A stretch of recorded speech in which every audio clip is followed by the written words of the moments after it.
momento. O que importa para os senhores nesse momento é a aula de direito do trabalho. E nós vimos no último encontro de direito do trabalho os requisitos da relação de emprego, né? Ou seja, o que um empregado, quais os requisitos de uma pessoa para ser considerado um empregado, né? Alguém pode dizer para mim quais os requisitos que são para a pessoa ser considerada um empregado? Cri, cri, cri. Aí, prof. Ninguém? Eu Eu ouvi subordinação? Eu ouvi subordinação. Eu ouvi habitualidade? Calma, fale cada um de uma vez, para não criar... Cada vez. Isso. Eu ouvi a habitualidade? A habitualidade. Então, nós temos a subordinação, nós temos a habitualidade, nós temos a onerosidade. Exato, Tainá. Qual outra?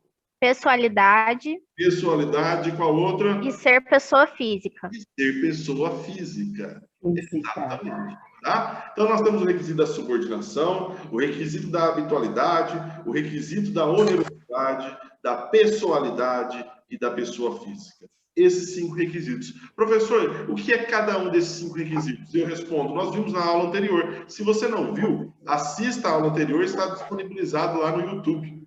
Okay? Já estou me sentindo um blogueiro. Nem se fala mais em blogueiro, né? Fala youtuber. Né? YouTuber. Nunca que eu imaginei que eu ia estar postando vídeo no YouTube, gente. Por isso que eu falo, a gente pode falar que dessa água no umbigo. Olha, é cada coisa que a gente, professor, tem que passar que eu vou te falar, tá bem? Vamos lá. Nós veremos o requisito, ou seja, a característica para ser um empregador, tá? Ou seja, nós vimos na aula anterior o empregado. E agora nós veremos as características para ser considerado um empregador, tá? Pessoal, quem está acompanhando nos livros pode verificar que quando nós falamos de requisitos de emprego, lá daqueles requisitos que nós falamos agora, tem várias outras espécies de empregado. Nós temos o empregado intermitente, nós temos o estagiário, nós temos também o trabalhador avulso. Esse tipo de empregados especiais, como nós dissemos, nós temos o menor aprendiz, tá? Depois eu vou passar um trabalho para os senhores, que será referente a isso, tá? Sobre os empregados especiais, né? Quais são os tipos de empregados que nós temos? E aí eu vou depois, mais adiante, colocar lá, postar uma atividade, que será a atividade dos senhores, tá? A atividade bimestral. Ok? Professor, vai ter prova? Nós não sabemos se a aula vai voltar presencial, não vai, eu acredito que não volte, mas não posso falar pela faculdade. Então, vamos aguardar até a N1. Se não voltar presencial até a N1, aí eu posto a atividade será essa. Ok? As formas, quais são os outros tipos de empregados que temos. Fiquem tranquilos que depois eu posto isso lá no Classroom no momento oportuno. Tudo bem? Eu estou dizendo isso para os senhores porque às vezes vocês vão pegar o livro e vai estar... o professor não falou sobre intermitente, não falou sobre o estagiário, não falou sobre o aprendiz. Calma, tá? Isso será... vocês verão, pesquisarão isso em momento oportuno. Então, o nosso assunto de hoje é sobre empregado. Tá bem? A questão do empregado, pessoal, ele está previsto lá... Do empregado, não, desculpa. Do empregador. Empregador. Tá bem? Desculpem aí. A questão do empregador está previsto no artigo 2º da CLT. Então, abra um tópico agora no seu caderno e coloque empregador. Empregador está previsto no artigo 2º da CLT.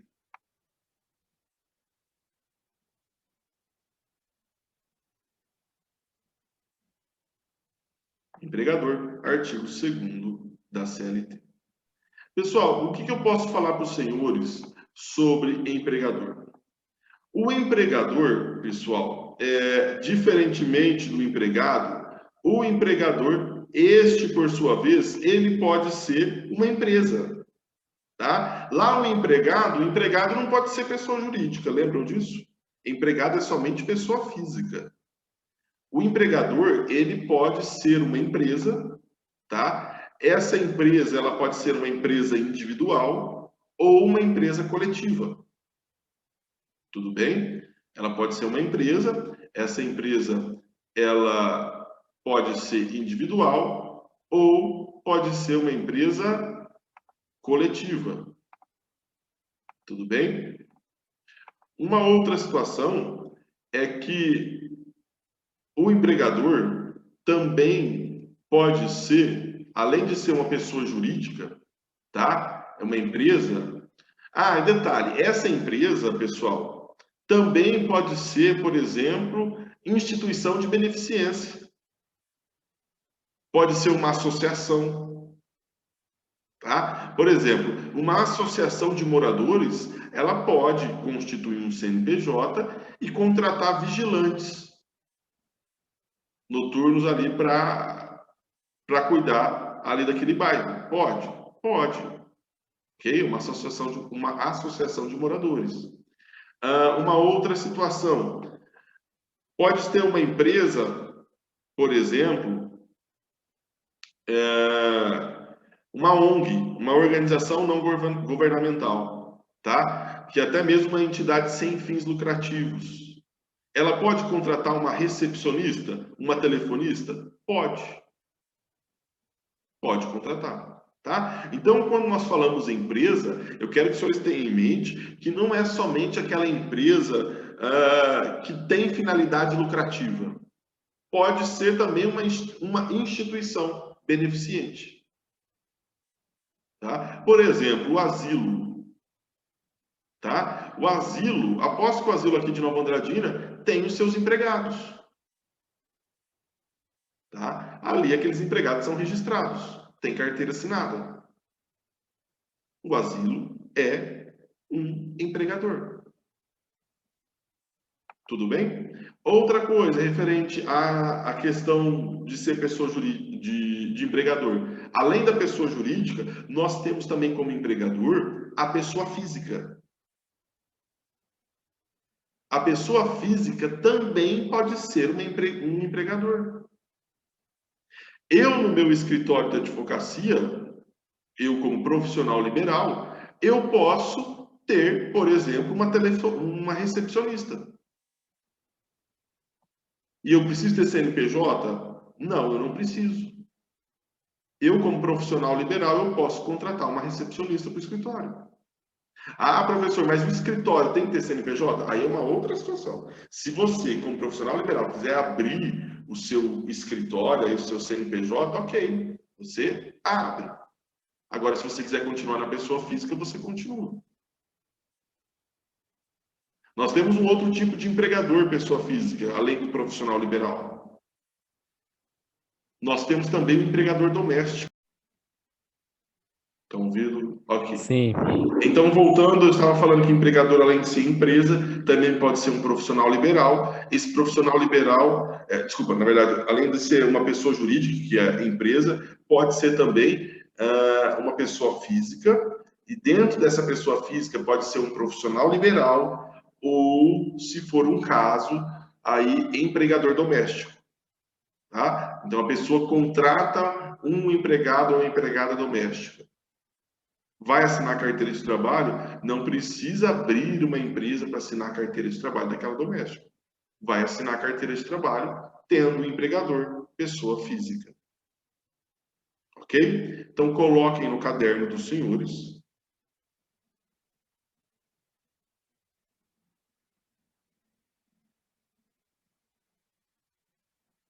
O empregador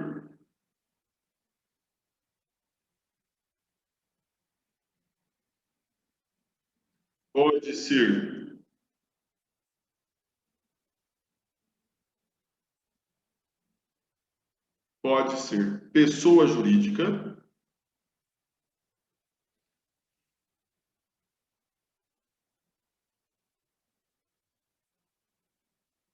pode ser pessoa jurídica ou pessoa física.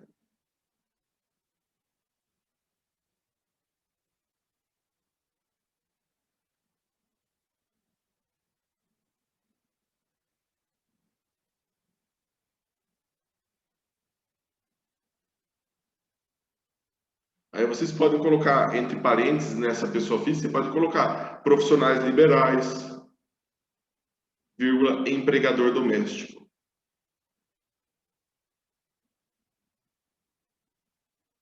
Isso na pessoa física, tá? Profissionais liberais ou empregador doméstico. Tudo bem? Vou compartilhar a tela aqui agora com os senhores o conceito do artigo, a redação do artigo 2º da CLT. Só um momento.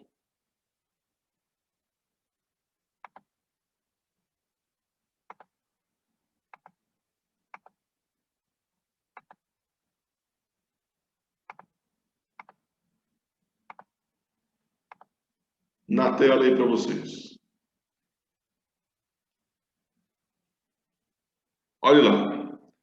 Considera-se empregador a empresa individual ou coletiva que, assumindo os riscos da atividade econômica, admite, assalaria e dirige a prestação pessoal de serviço. Tá? Então, olha aí, aquele que admite, paga o salário e dirige essa prestação pessoal do serviço é considerado um empregador, sendo uma empresa individual ou coletiva. Tá? Parágrafo 1º. Equiparam-se ao empregador, para os efeitos exclusivos da relação de emprego, os profissionais liberais, as instituições de beneficência, as associações recreativas ou outras instituições sem fins lucrativos que admitirem trabalhadores como empregados. Alguém tem alguma dúvida nesse conceito do artigo 1º ou 2º? Do artigo 1º, desculpa, do artigo 2º e do parágrafo 1º? Artigo 2º, parágrafo 1º. Quem quiser perguntar agora, ok. Quem quiser deixar perguntar depois, tranquilamente. Tá? Quem quiser perguntar agora, pode perguntar via microfone ou pode mandar privado aí para o professor, através do chat. Pessoal, uma coisa importantíssima também é que o empregador, ele tem que assumir os riscos da atividade econômica. Tá? Olha aqui, assumir os riscos da atividade econômica. Professor, o que isso quer dizer? Isso quer dizer que cabe ao empregador assumir todos os riscos do negócio. Tá? Eu já vi situações assim absurdas. Olha que situação que já chegou. O empregador era do ramo de vendas, tá? Alimentício. E o empregado fazia as vendas, era vendedor externo, vendedor viajante. O que acontecia? Ele fazia a venda, vamos colocar lá, de açúcar, tá? Fazia a venda dos pacotes de açúcar, do pacote de arroz, por exemplo. Caso o açúcar vencesse, já tinha um combinado entre a empresa e o mercado que a empresa recolhia aquele produto que está perto do vencimento e substituiria por outro. Quando a empresa recolhia aquele produto que estava próximo ao vencimento, aquele produto está impróprio para o consumo, então tem que ser descartado devidamente. Olha o que a empresa fazia. Quando a empresa recolhia do mercado, ela descontava do empregado, a embalagem, o custo da embalagem. Então, se o custo da embalagem era 12 centavos, ela descontava do empregado vendedor 12 centavos por embalagem. Por que eles faziam isso? É como se o vendedor era uma forma de talvez tentar inibir o vendedor de empurrar produtos para o cliente. Tá? Teria que vender com responsabilidade. Mas cuidado.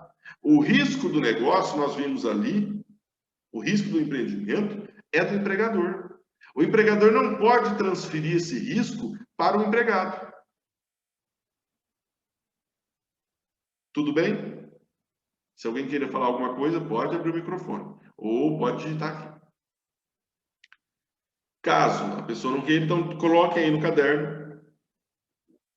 Coloque aí, ainda sobre o empregador.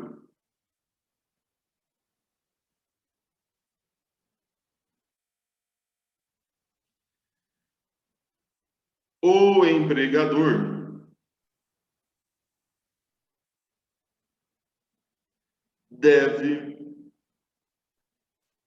o empregador deve assumir os riscos da atividade econômica.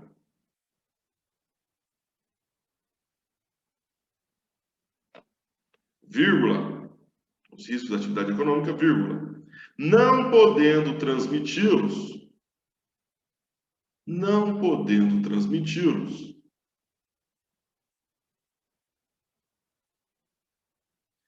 para o empregado.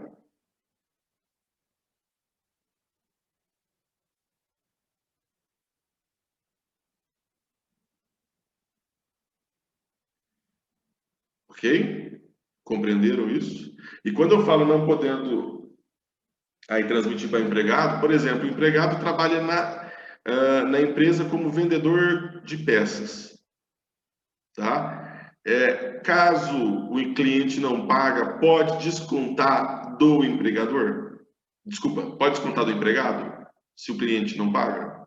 Não, não pode, tá? Não pode descontar do empregado. Ok? Agora, quando que pode descontar? Se caso o empregado, por exemplo, se tiver previsão em contrato, já deixo claro isso. Se tiver previsão em contrato, é que o empregado ele teria que observar as normas da empresa. Qual a norma? Consultar o CPF daquele cliente, né? Consultar o cheque do cliente, enfim, algo dessa forma. Tá? Aí, em caso de culpa do empregado, se tiver previsão em contrato, poderia descontar, mas não por conta do risco do negócio, mas sim porque o empregado deixou de observar as regras da empresa. Tudo bem? Ok? Tem gente mandando aí, dizendo que a internet está caindo toda hora, eu entendo, porque aqui também no escritório onde eu estou, caiu recentemente, tá? Então, fique tranquilo. Depois essa aula vai ser disponibilizada. Agora, pessoal, vocês vão colocar no caderno dos senhores, ainda sobre empregador, a questão de grupo econômico.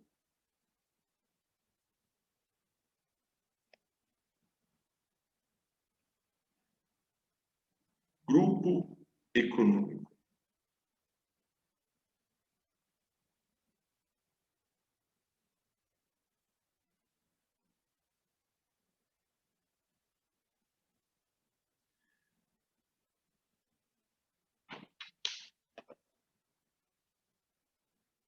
Pessoal, a questão, o que é um grupo econômico? O grupo econômico são aquelas situações onde há várias, vamos colocar, tem 3 empresas, tá? Essas empresas têm ali os mesmos sócios e uma empresa trabalha com a outra, uma empresa depende da outra, tá? Aí, nesse caso, forma um grupo econômico. Tudo bem? Forma um grupo econômico. Como assim, professor? Olha, vamos lá. Às vezes tem a empresa, uma empresa de formatura, tá? Tem uma empresa de formatura. Essa empresa de formatura, ela os donos dela também têm uma empresa de viagem, uma empresa de turismo. E essa empresa de formatura, que tem uma empresa de viagem e turismo, ela tem uma empresa de buffet. Tá? Aqui, essa empresa que eu estou dizendo de formatura é uma empresa que organiza a formatura.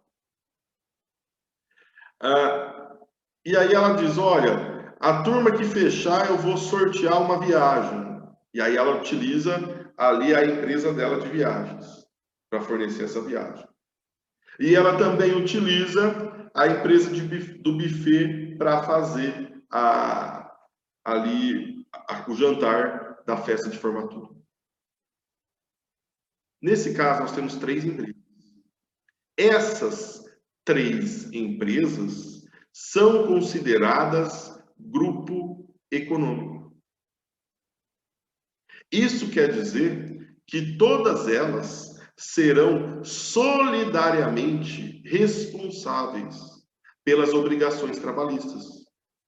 Ou seja, se eu sou empregado da empresa de viagens, eu vou cobrar tanto da empresa de viagens como da empresa de formatura e também vou cobrar também da empresa do buffet. Caso o meu empregador lá da empresa de viagens não me pague. Por quê? Porque essas 3 formam um grupo econômico. Compreenderam isso?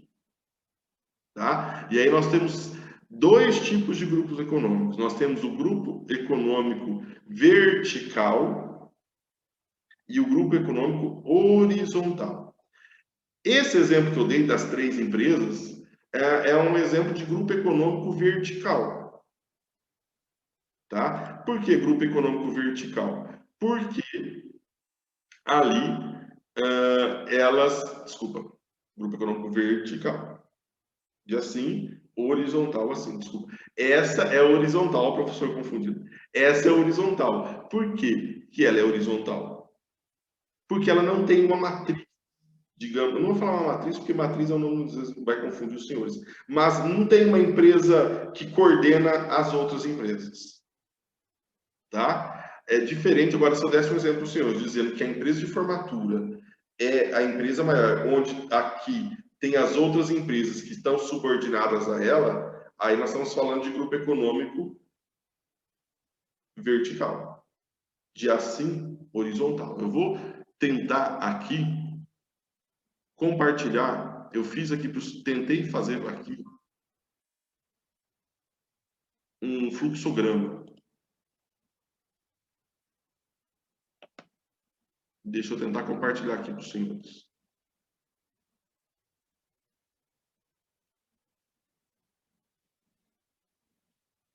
Aqui. Nós estamos vendo grupo econômico. Olha aqui. Grupo econômico por subordinação ou grupo econômico vertical. Nós temos uma empresa que controla as outras 3 empresas.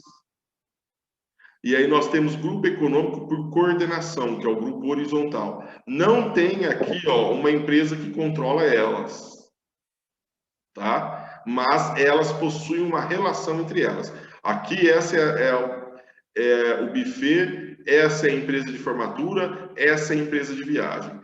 Cada uma tem a sua própria autonomia, tá? Ela tem sua própria autonomia, mas elas acabam uma aí interferindo da forma como cada uma atua, porque a empresa de formatura só conseguiu fechar o contrato de formatura por conta do pacote de viagens que ela ofereceu.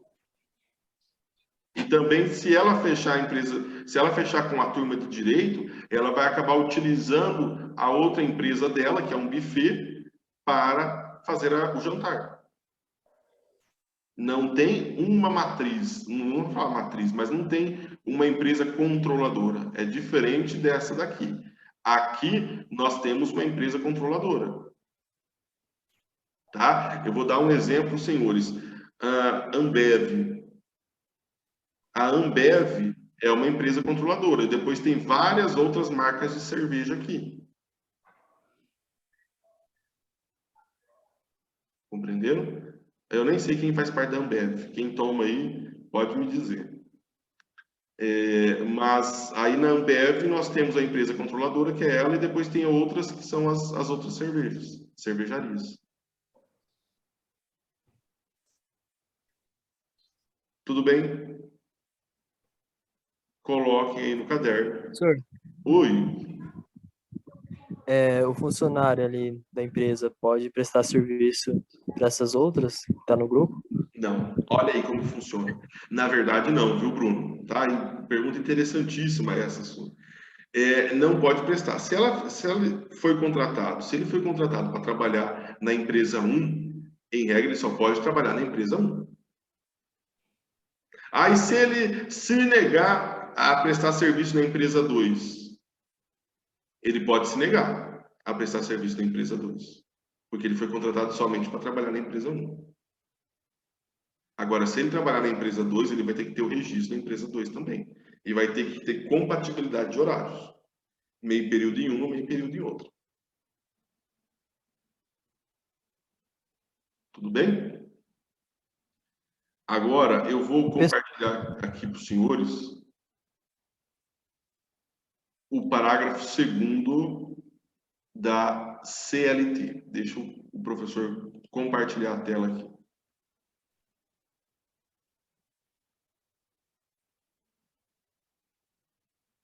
Olhe lá. Artigo 2º, ainda no artigo 2º. Artigo 2º, mas agora no parágrafo 2º. Sempre que uma ou mais empresas, tendo embora cada uma delas personalidade jurídica própria, ou seja, por exemplo, CNPJ próprio, estiverem sob a direção, controle ou administração de outra, ou ainda quando mesmo guardando cada uma a sua autonomia, essas integram um grupo econômico e serão responsáveis solidariamente pelas obrigações decorrentes da relação de emprego. Tudo bem? Serão responsáveis solidariamente.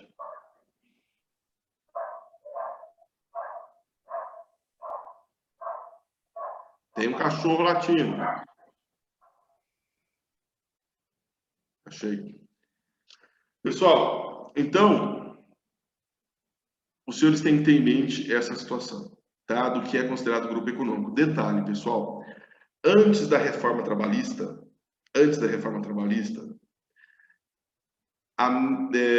bastava ter sócios em comum para ser considerado grupo econômico. Às vezes, por exemplo, a pessoa ela tinha um hotel e tinha uma mecânica. O fato dela ter um hotel e uma mecânica... É que eu estou no escritório, só um momento. Desliguei o telefone. O fato dela ter um hotel e uma mecânica, por si só, olha que nenhuma depende da outra, não tem relação uma com a outra, enfim, são empresas totalmente distintas e não têm administração uma da outra. O que acontecia antes da reforma trabalhista? O simples fato de ter identidade de sócios em comum já considerava grupo econômico. Eu achava isso um absurdo. Tá? Eu achava isso absurdo. Certa vez, eu já presenciei uma determinada situação onde a pessoa ela tinha um posto de gasolina e ela sofreu uma penhora na conta do posto de gasolina, uma penhora de um determinado valor. Depois ela descobriu que era por conta de uma empresa que ela tinha, onde o empregado havia ajuizado uma reclamatória trabalhista. Numa outra empresa, não no posto de gasolina. E olha... Vou colocar aqui, um era supermercado e o outro era posto de gasolina. Não tinha relação. Compreenderam? Tudo bem? E olha, vou compartilhar aqui a tela para os senhores. Olha o que está previsto no parágrafo 3º, ainda do artigo 2º. Não caracteriza grupo econômico a mera identidade de sócios, sendo necessária para a configuração do grupo a demonstração do interesse integrado, a efetiva comunhão de interesses e a atuação conjunta das empresas dele integrantes. Tá? Então, cuidado, porque a mera identidade de sócio, ou seja, tendo sócios em comuns, isso não é causa suficiente para ser considerado grupo econômico. Tem que haver uma integração, uma comunhão de interesses entre as empresas que compõem esse grupo econômico.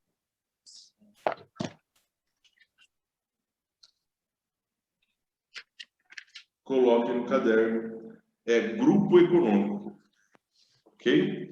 Grupo econômico, e aí vocês colocam, isso ainda é um assunto sobre empregador, tá? Mas um subtópico grupo econômico, coloquem artigo 2º, parágrafo 2º e 3º da CLT.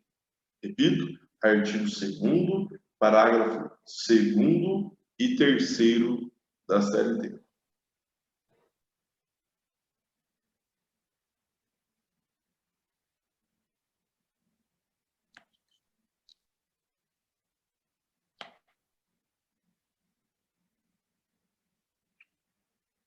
E coloquem aí no caderno da seguinte forma. Pode ocorrer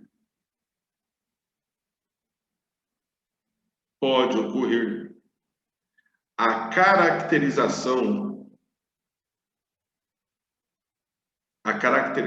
de grupo econômico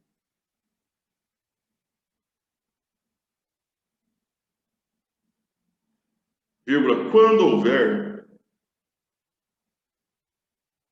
houver uma ou mais empresas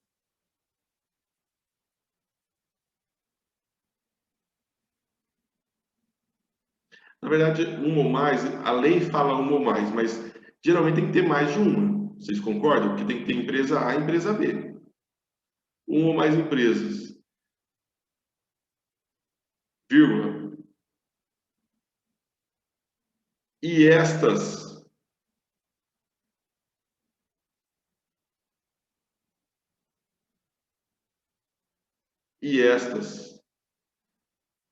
estiverem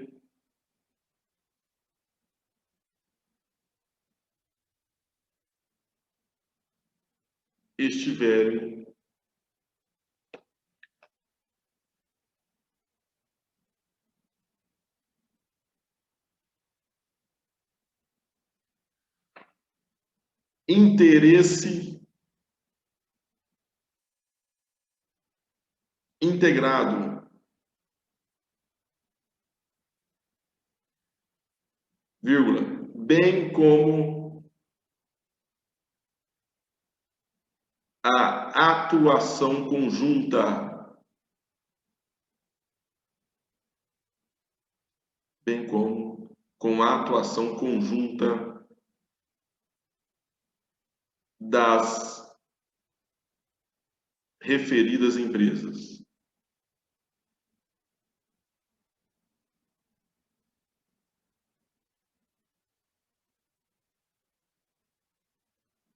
Ponto. Coloquem assim, coloquem exatamente dessa forma. A mera identidade de sócios,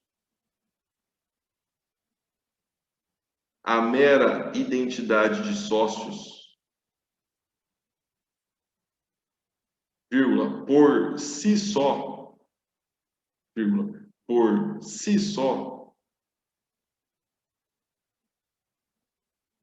não caracteriza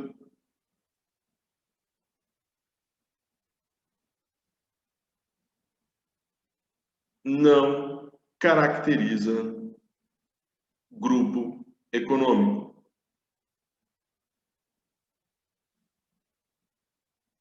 Não caracteriza grupo econômico.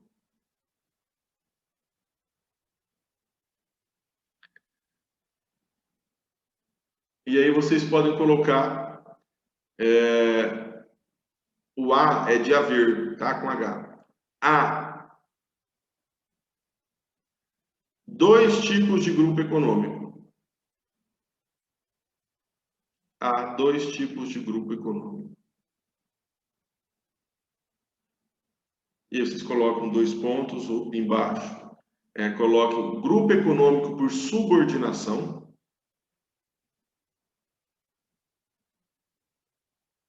Grupo grupo econômico por subordinação. E vocês podem colocar entre parênteses, grupo econômico vertical.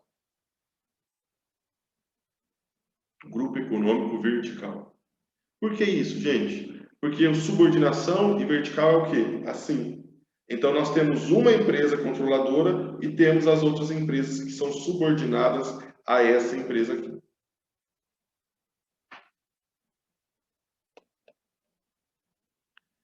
E aí, coloquem embaixo um outro tipo de grupo econômico. Grupo econômico por coordenação.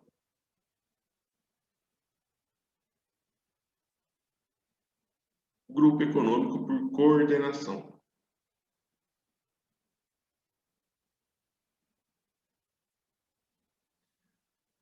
Ponto. Grupo econômico por coordenação, vocês podem colocar aí grupo econômico horizontal, tá? Entre parênteses. Grupo econômico horizontal.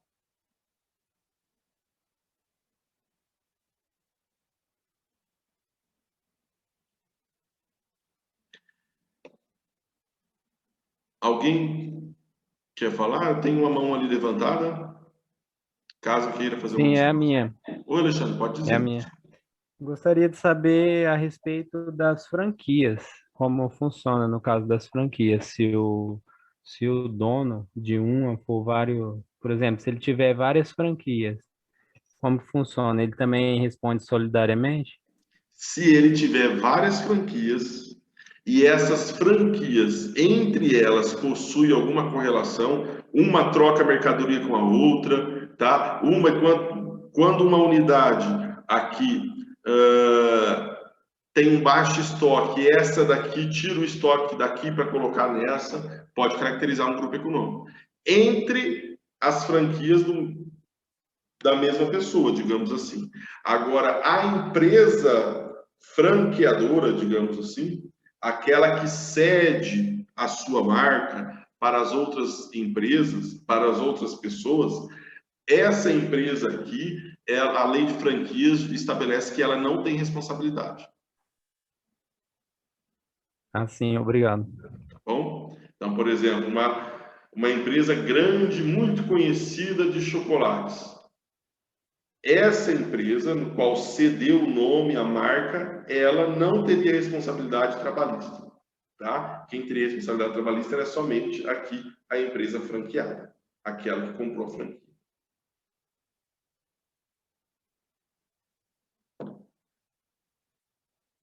Veja bem, e se ficar caracterizado esse grupo econômico? As obrigações trabalhistas elas serão responsáveis solidariamente ou subsidiariamente? Elas serão responsáveis solidariamente. A obrigação é solidária. Tá? Coloquem isso no caderno. Coloque da seguinte forma. Ficando caracterizada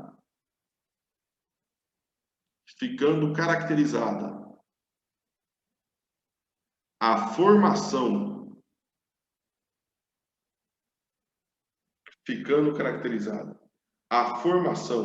de grupo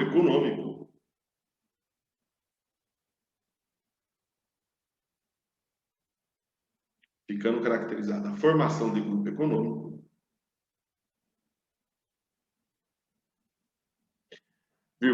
as empresas pertencentes a este grupo,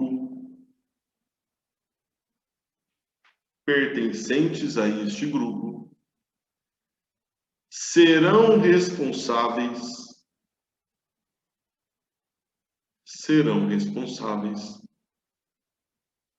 solidariamente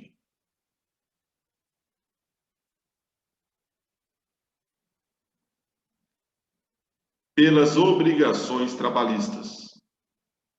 Serão responsáveis solidariamente pelas obrigações trabalhistas. Pessoal, grifem essa responsáveis solidariamente. Grifem o solidariamente. Professor, o que isso quer dizer? Vocês, porventura, sejam bem francos comigo, já aprenderam a diferença entre responsabilidade solidária e responsabilidade subsidiária?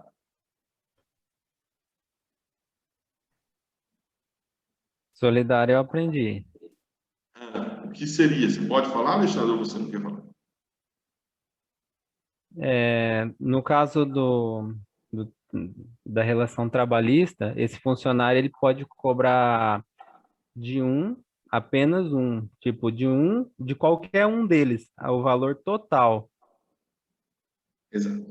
Veja bem, nesse sentido, a responsabilidade solidária e a responsabilidade subsidiária, isso se aplica para todos os ramos do direito, quando nós se tratamos de responsabilidade. Vocês têm que ter em mente que na responsabilidade solidária eu vou cobrar de todos simultaneamente, tá? Então eu vou cobrar de todos simultaneamente, ao mesmo tempo.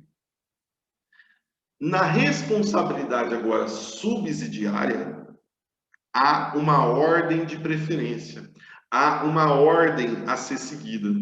Na responsabilidade subsidiária, por exemplo, primeiro eu teria que cobrar da empresa 1. Se essa não pagasse, eu cobraria da empresa 2. Se essa não pagasse, por sua vez, eu cobraria da empresa 3. E isso não se aplica aqui. O que se aplica aqui é responsabilidade solidária. Eu vou cobrar simultaneamente entre elas. Tá? E aí elas vão ter que, no mesmo prazo, fazer o pagamento. E se não fizer o pagamento, se uma não fizer o pagamento, as outras também sofrerão prejuízo, naquele mesmo momento. E na subsidiária, repito, na subsidiária há uma ordem. Eu primeiro tenho que cobrar de uma na subsidiária. Se essa uma não pagar, eu só vou poder cobrar da outra, quando restou todas as tentativas para cobrar dessa daqui. Tá? Então, coloquem aí no caderno, responsabilidade solidária é diferente aquele sinal de diferença de responsabilidade subsidiária.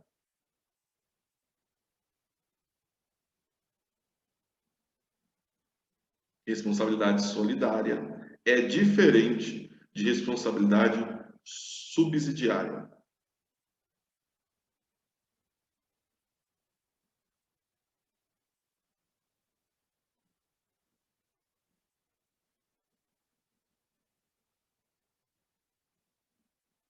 E na responsabilidade subsidiária, se vocês quiserem fazer uma flecha descendo aí, vocês podem colocar na responsabilidade subsidiária. Há uma ordem de preferência a ser seguida. Há uma ordem de preferência a ser seguida. Nós vamos estudar sobre esse tipo de responsabilidade subsidiária, uma ordem de preferência, tá? Lá, quando nós falarmos de terceirização. A responsabilidade subsidiária em regra. Mas calma, isso mais adiante.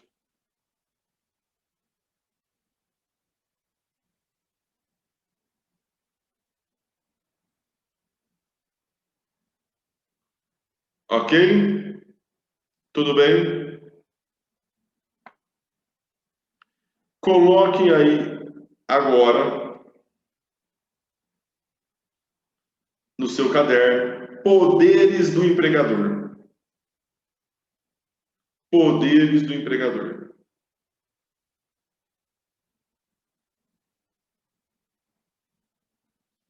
Pessoal, quais são os poderes que o empregador tem em uma relação de emprego? Tá? O primeiro poder, vocês podem colocar aí, é o poder de direção.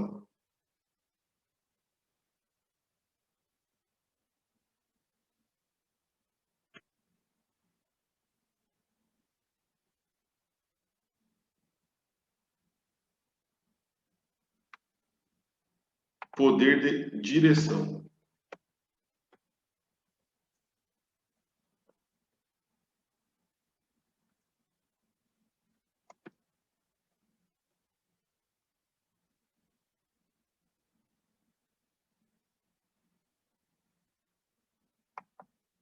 Pessoal, esse poder de direção também é conhecido por alguns como poder diretivo, tá? Se vocês quiserem colocar entre parênteses, poder diretivo. Fecha parênteses aí. Eu vou explicar para os senhores, depois vocês coloquem no caderno. Esse poder aí, o poder que o empregador tem, o próprio nome diz, de direção, de organizar a empresa, o empreendimento da melhor maneira que ele achar aí viável.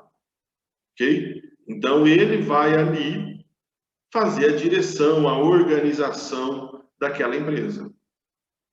Tá? Ele pode, por exemplo, fixar o horário de trabalho, né? Ele pode, por exemplo, denominar as funções de cada cargo que tem ali dentro da empresa. Ele pode escolher quem vai executar as atividades. Ele pode escolher quem ele vai admitir. Ok? Coloquem aí no caderno. Aí no poder de direção, o poder diretivo, vocês coloquem aí, o empregador possui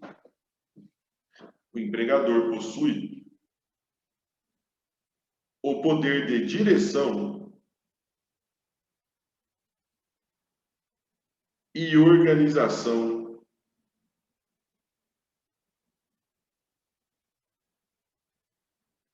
da empresa.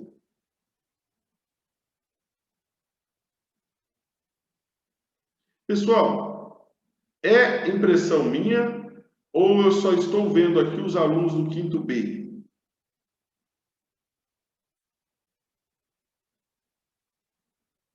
Tem algum aluno do quinto A?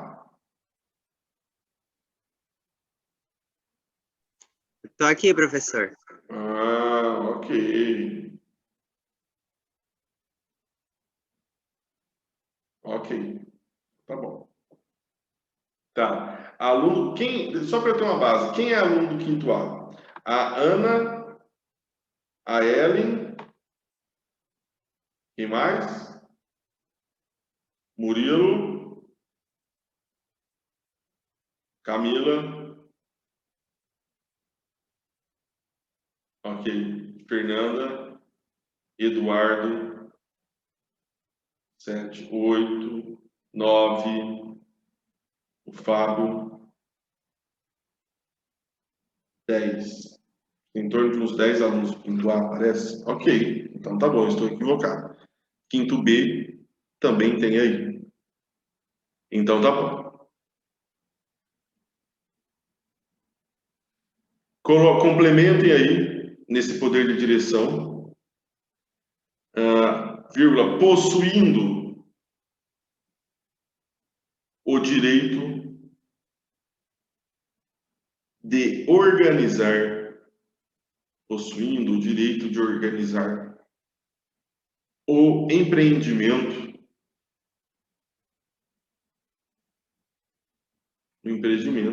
da maneira que achar conveniente.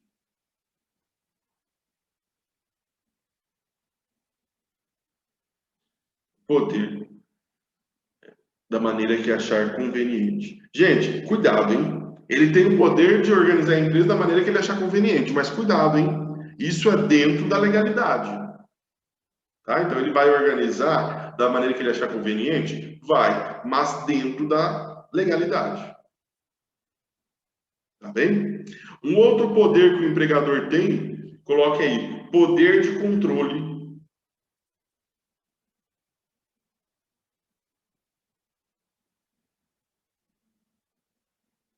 Poder de controle. Pessoal, canso de ouvir. Nossa, o meu empregador, meu patrão, quer saber tudo que eu faço. Meu amigo, minha amiga, ele está exercendo o poder de controle, abençoado. Tá? Se ele não puder controlar, o que ele está fazendo na empresa? Então ele não é dono da empresa. Lógico, tem que ter aí o que nós chamamos de bom senso, né, de proporcionalidade, cuidado, porque às vezes ele exerce tanto esse poder de controle que isso pode configurar um assédio moral no ambiente de trabalho. Tem que ter um cuidado com isso. Mas sim, o empregador pode controlar, o empregador pode fiscalizar, o empregador pode colocar câmeras no ambiente de trabalho. Por que não? Tá? Coloquem isso no caderno. É o poder que o empregador possui, é o poder que o empregador possui de fiscalizar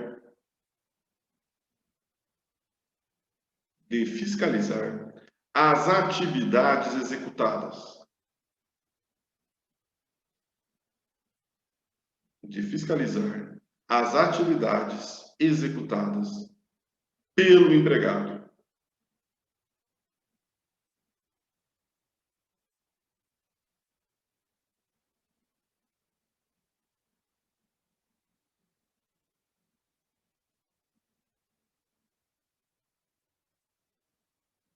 Ok?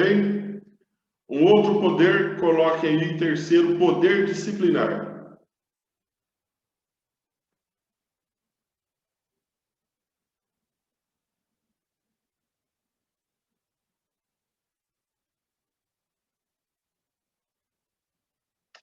Pessoal, referente ao poder disciplinar, é o poder que o empregador tem de aplicar aí penalidades, sanções para os empregados que não observam o regulamento da empresa, não observam o regimento da empresa, para aquele empregado que trabalha com desídia, né, ou seja, com desdeixo no que está fazendo, o empregador, através aí do seu poder disciplinar, pode aplicar sanções, pode aplicar penalidades para aquele empregado. E partindo deste assunto de penalidades, nós temos algumas penalidades. Nós temos desde uma advertência, e essa advertência pode ser uma advertência verbal ou escrita, tá? E pode também ter alguma penalidade um pouquinho mais pesada, no sentido, pode ter uma suspensão, o famoso gancho, tá? A suspensão do contrato de trabalho. Uma outra situação que nós temos a penalidade, que aí essa é a mais gravosa, é aquela de demissão por justa causa. Tá? Então, nós temos esses tipos de penalidades dentro da empresa, dentro de uma relação de trabalho. Advertência, suspensão e demissão por justa causa. Há algumas outras, por exemplo, tem empresa que fala, olha, o dia que você faltar sem justificativa, você perde a cesta básica. É o regulamento da empresa. Tá exercendo o seu poder de direção e o seu poder de aplicar as penalidades. Tá? Como se fosse poder disciplinar. Tudo bem? Tem um mito aí que fala que para demitir por justa causa, eu primeiro tenho que dar 3 advertências. Eu não sei de onde surgiu isso. Tá? Ou ainda que tem que dar 3 suspensão, para depois demitir por justa causa. Não tem isso. Tá? Tem as hipóteses do artigo 482 da CLT que prevê as hipóteses de demissão por justa causa. O que tem que ter é a proporcionalidade na aplicação dessa sanção. E também, quando for aplicar a penalidade, tem que aplicar de forma imediata. Não pode demorar aí 5, 6 dias para depois vir para aplicar a penalidade. Do mesmo modo, não pode a pessoa sofrer suspensão, o famoso gancho, e depois, quando retorna, ser demitida por justa causa, por aquele fato. Canso de ver isso. E são empresas, às vezes, grandes, que eu não sei aonde que está a orientação do advogado trabalhista daquela empresa. Tá? Porque não pode, gente. Se você penalizou o empregado por exemplo, alguma briga que teve na empresa, você penalizou ele com gancho, olha a situação que eu já presenciei, peguei. 2 mulheres entraram em vias de fato no ambiente de trabalho. Isso é grave. Tá? Mas olha o que foi também tão grave por parte da empresa. 2 mulheres entraram em vias de fato, a empresa, o que a empresa fez? Suspendeu as 2. Ok, até aí tudo bem.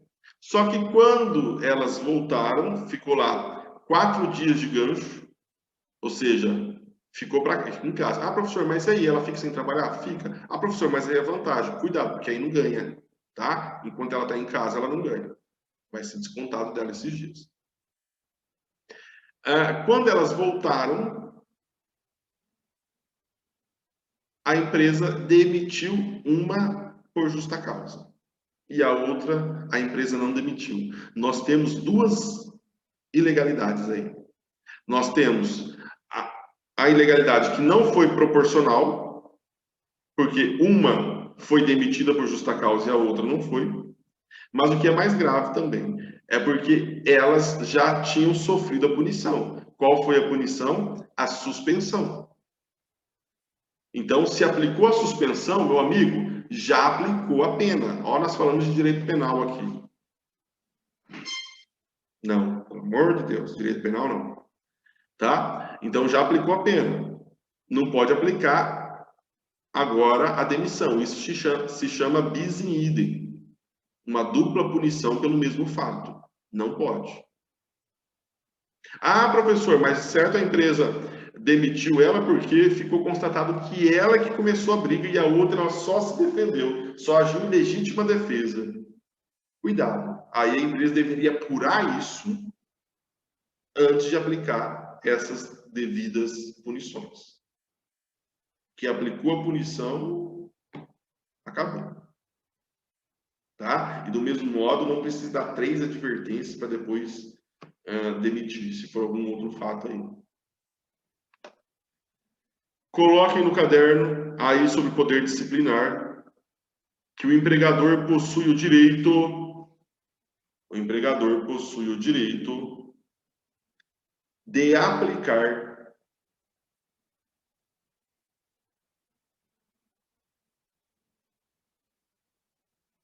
sanções para os empregados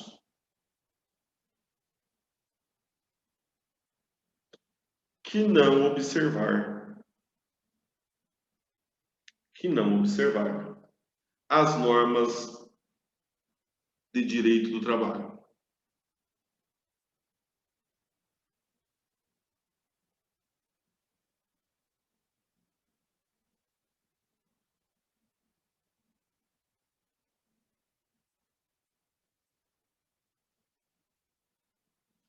As normas de direito do trabalho.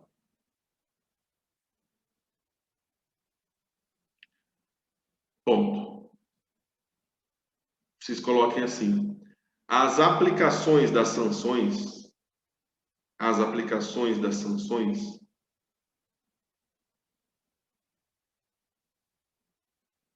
devem ser justas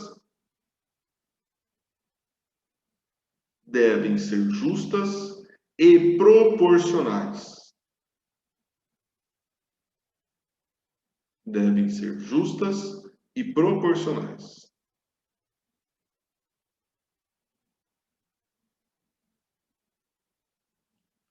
E se vocês quiserem colocar aí os exemplos de sanções, vocês podem colocar aí advertência. Podem colocar aí. As sanções podem ser, 2 pontos, advertência, vírgula, suspensão,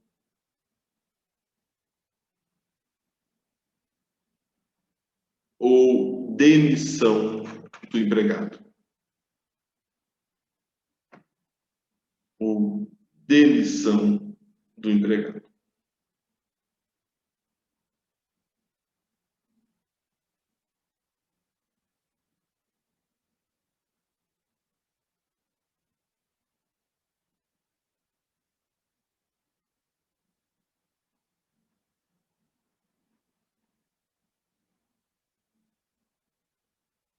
Ok?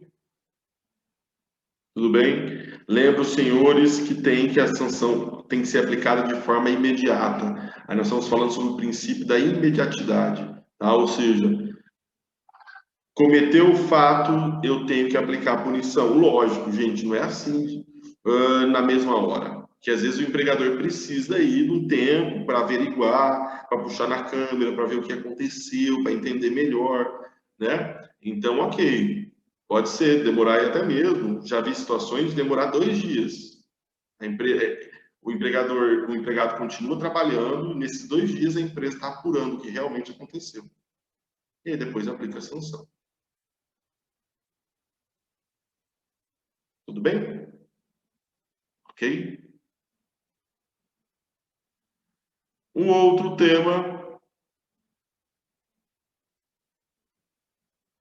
coloquem aí agora, depois de poderes do empregador, sucessão de empregador. Sucessão de empregador.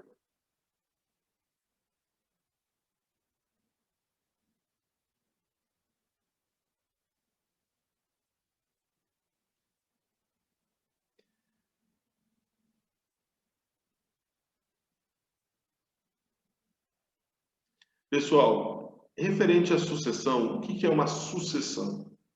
É quando nós temos, por exemplo,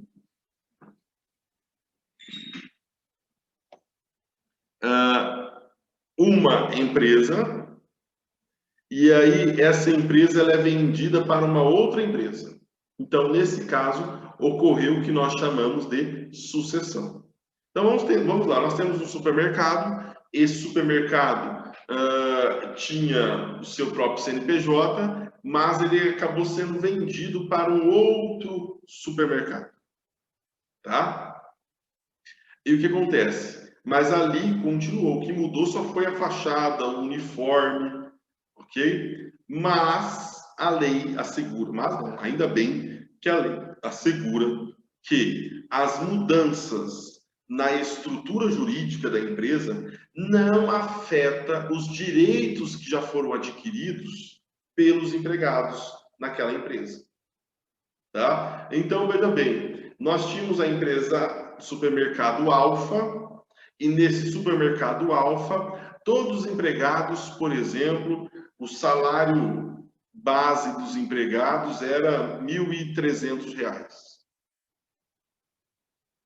Aí veio a empresa Beta, que comprou a empresa Alfa, e diz, agora vocês são meus empregados. Tá? E aí, nesse caso a empresa diz, olha, agora o salário base aqui dos meus empregados é R$ 1.150. Ah, a diferença é pouco, R$ 150. Não pode haver essa alteração. Tá? Da mesma forma, gente, professor, mas aí como que faz? Da baixa lá dos empregados da empresa Alfa, da baixa na carteira de trabalho, eles sacam o FGTS e são admitidos por essa empresa Beta? Não. Tá? Não se dá baixa na carteira de trabalho, porque vocês verão que tem a previsão lá no artigo 10 e no artigo 448 da CLT, que a mudança na estrutura jurídica da empresa não afetará os contratos de trabalho. Então, não se dá baixa na carteira de trabalho para depois fazer um novo registro. Simplesmente faz a transferência desse registro para um outro CNPJ. Compreenderam o que eu estou dizendo? Vamos ler aqui o artigo 10 da CLT. Deixa o professor pegar aqui.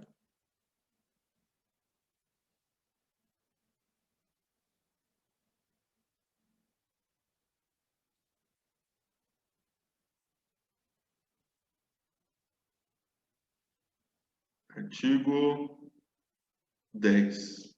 Olha lá. Qualquer alteração na estrutura jurídica da empresa não afetará os direitos adquiridos por seus empregados.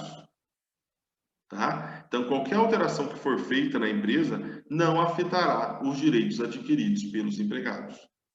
Artigo 448. Eita, agora esse está lá embaixo. Espera aí.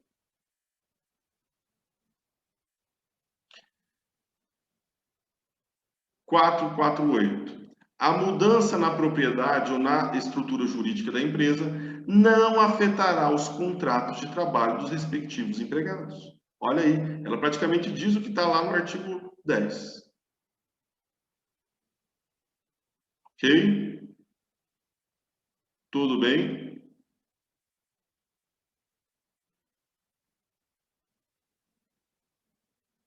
Ok?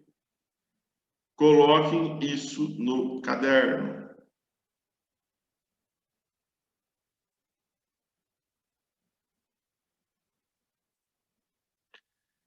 Coloquem assim, o artigo 10 e o artigo 448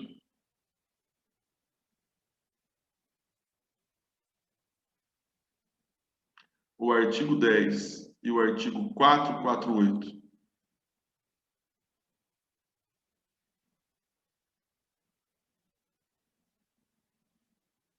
da CLT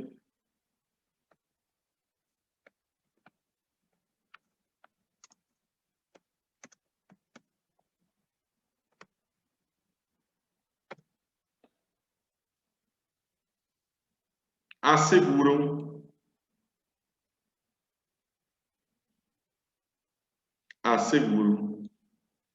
que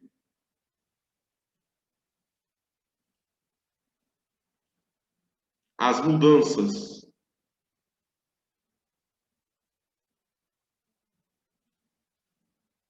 na estrutura jurídica da empresa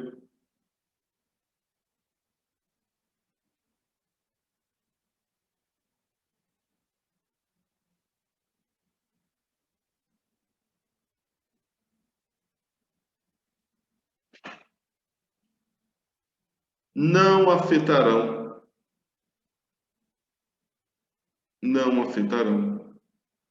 os direitos adquiridos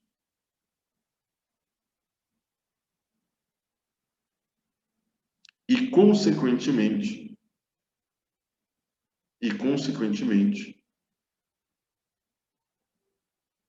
os contratos de trabalho dos empregados. Consequentemente, os contratos de trabalho dos empregados.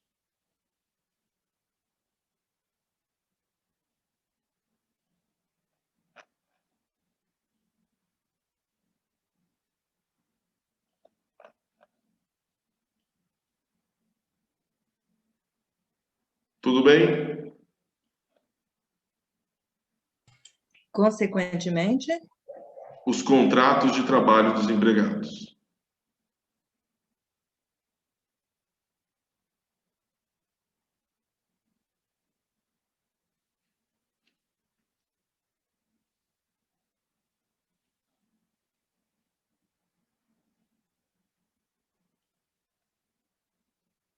Ok?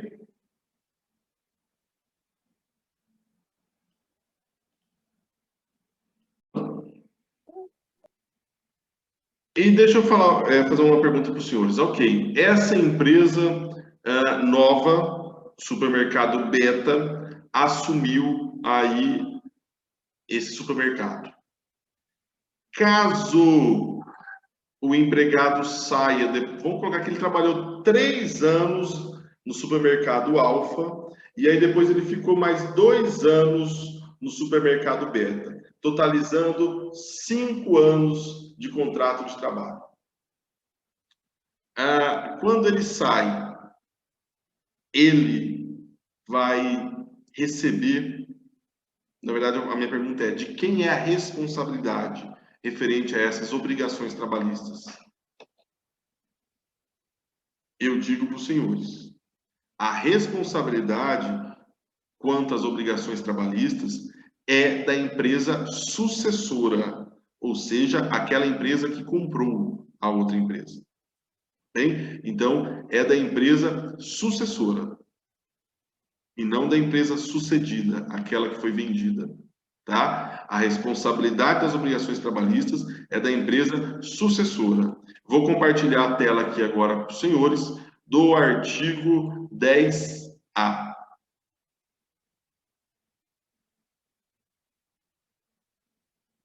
Não, desculpa. 448A. 10A é mais adiante.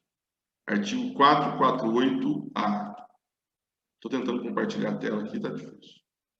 Aqui.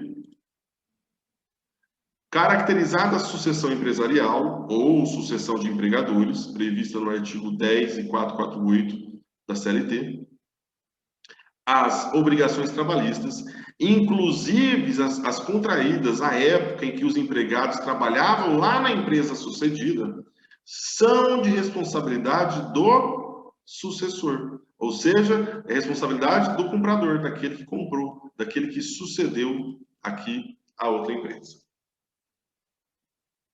Tudo bem? Ok? Coloquem isso no caderno. Coloquem assim. No que tange a responsabilidade,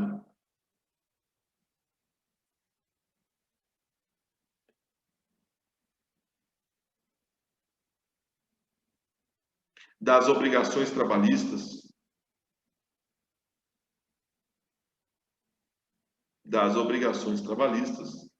vírgula, as mesmas são de responsabilidade,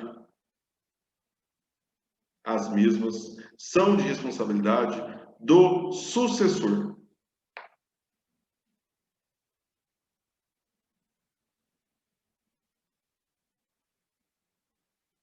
Vírgula, mesmo aquelas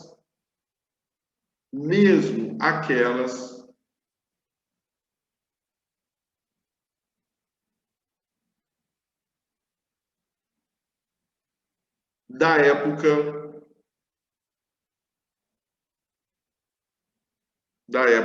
que o empregado trabalhava na empresa sucedida.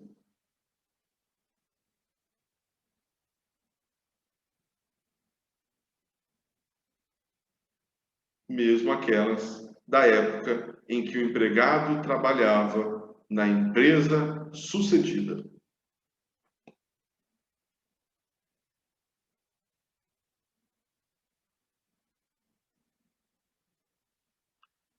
Tudo bem? Ok. Quando que a empresa sucedida vai responder? A empresa sucedida, ela só vai responder quando, quer dizer, ela vai responder de forma solidária somente quando ficar comprovada a fraude na transferência, sabe? Ou seja, somente quando ficar caracterizado que a venda só ficou no papel, porque na prática, quem ainda continuava como dona era o supermercado Alfa. Tá? Então, quando só tiver aquela venda de fachada, aquela venda simulada, aí a empresa sucedida também será solidariamente responsável. Ok? Coloquem isso no caderno que, havendo fraude na sucessão,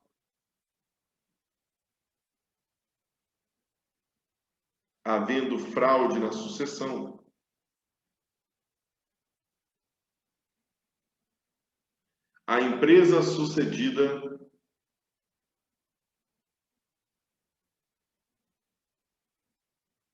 será solidariamente responsável.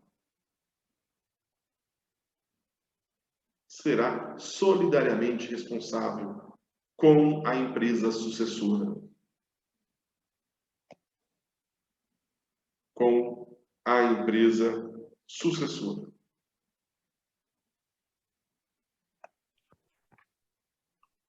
Pessoal, isso vocês colocam entre parênteses, artigo 448-A. O A é maiúsculo, tá? Não é a linha, não. É o artigo mesmo. Artigo 448-A da CLT.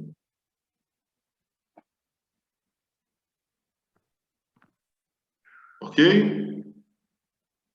Um outro assunto, rapidamente, para nós fecharmos aí. Coloquem aí responsabilidade dos sócios. Nós vimos a responsabilidade das empresas, quando trocam ou não empresas. Agora, a responsabilidade dos sócios.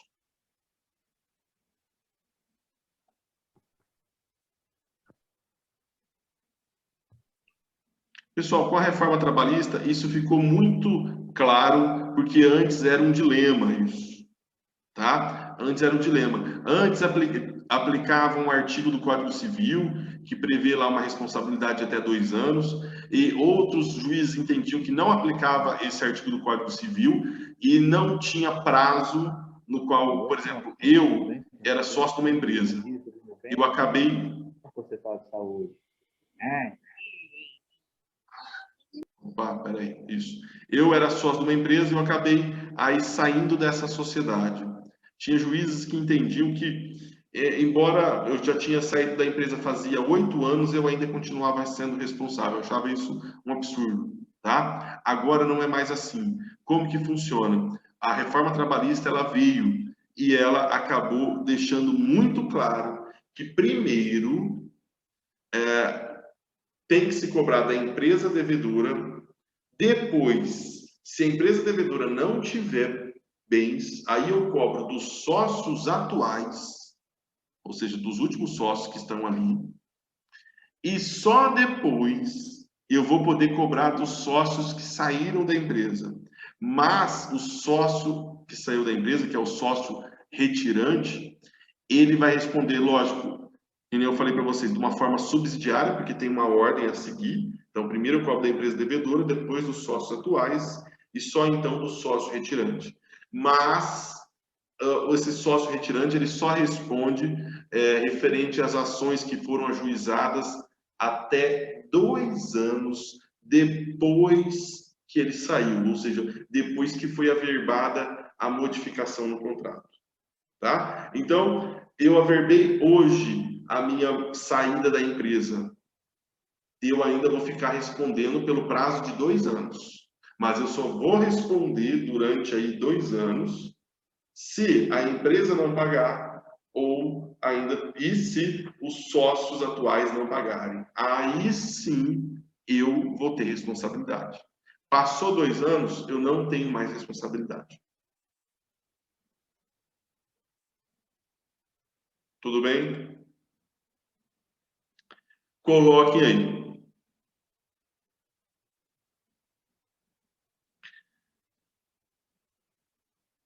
Deverá ser observada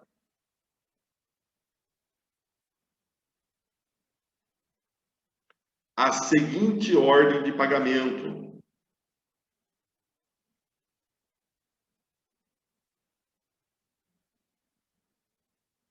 E demais obrigações trabalhistas.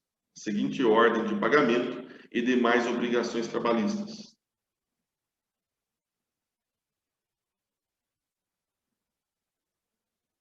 Dois pontos. Aí você pode colocar numa linha primeiro, segundo e terceiro. 2 pontos. Primeiro, quem responde primeiro? A empresa. Tá? Então, vocês colocam aí primeiro, empresa. Segundo, sócios atuais. Segundo, sócios atuais.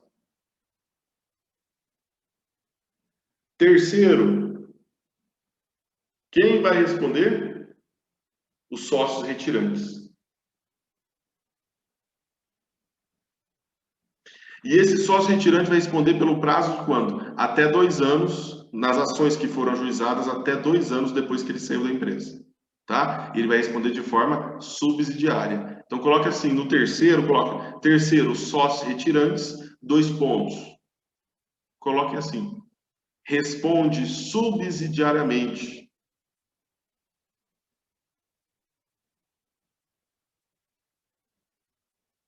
Responde subsidiariamente. Referente ao período em que participou como sócio. Responde subsidiariamente, referente ao período que participou como sócio, vírgula. Somente nas ações,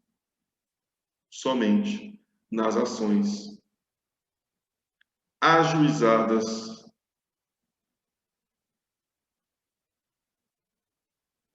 até 2 anos,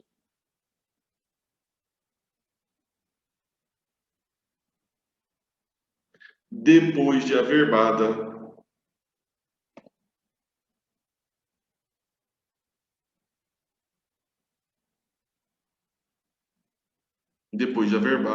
a modificação no contrato.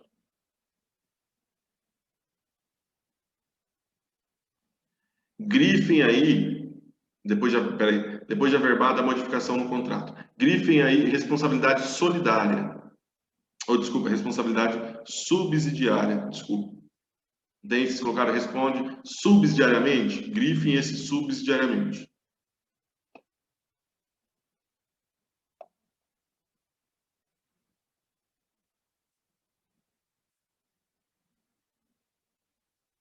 Eu não me lembro agora a terminologia que nós colocamos nesse tópico. Se nós colocamos responsabilidade do sócio, né? Eu acho que foi algo dessa forma. E aí você coloca entre parênteses artigo 10A. Tudo bem? Artigo 10A. Pessoal, e se houver fraude nessa retirada desses sócios, aí o sócio retirante vai responder solidária ou subsidiária? Solidária, se houver fraude. Se não houver fraude, responsabilidade subsidiária. Se houver fraude, solidária. Se não houver fraude, subsidiária. Isso está previsto lá no artigo 10A. Tá? Eu faço aqui 2 diferenças rapidamente para os senhores. Nós já estamos terminando. Observem que quando, vamos colocar lá, nós temos a empresa A, e aí veio a empresa B, e comprou a empresa B, comprou a empresa A. A empresa B comprou a empresa A. Neste caso, os empregados que trabalham aqui, que continuaram trabalhando, mesmo quando era a empresa A, esses empregados aqui, quando eles saem da empresa, eles vão cobrar de quem? Eles vão cobrar da empresa B. Foi essa empresa aqui. Tá? Mesmo que for referente aos contratos de trabalho lá do outro período. Mesmo que foi só quando eles trabalharam aqui. Tá?